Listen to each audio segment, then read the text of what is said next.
விசுவாசமாயிருங்கள், விசுவாசமாயிருங்கள். இயேசுவினுடைய ஊழிய நாட்களிலும் இப்படிப்பட்ட விசுவாசம் தேவைப்பட்டது. இப்படிப்பட்ட விசுவாசம் தேவைப்பட்டது.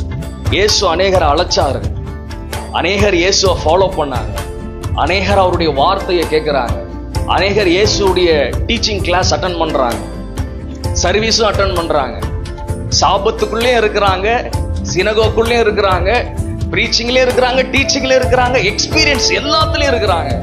ஆனாலும் அவங்க இருதயம் எப்படி இருக்கு? கலங்கி போயிருக்கு. இதை கலக்குனது யாரு தெரியுமா?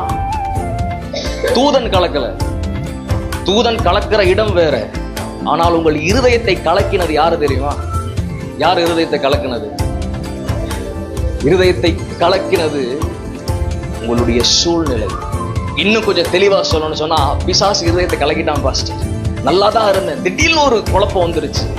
ஒர்க் நல்லா தான் போய்கிட்டு இருந்துச்சு, திடீர்னு ஒரு கன்ஃபியூஷன், திடீர்னு ஒரு விஷயம் நடந்துருச்சு. ஆனா ஆண்டவர் உங்க கூட இருக்கிறார் என்பதை மறந்துடாதீங்க. என்னதான் உங்கள் இருதயம் கலங்கினாலும் கர்த்தர் உங்களோடு கூட இருந்து அந்த கலக்கத்தில் இருந்து கர்த்தர் ஒரு விடுதலையை கொடுப்பார்.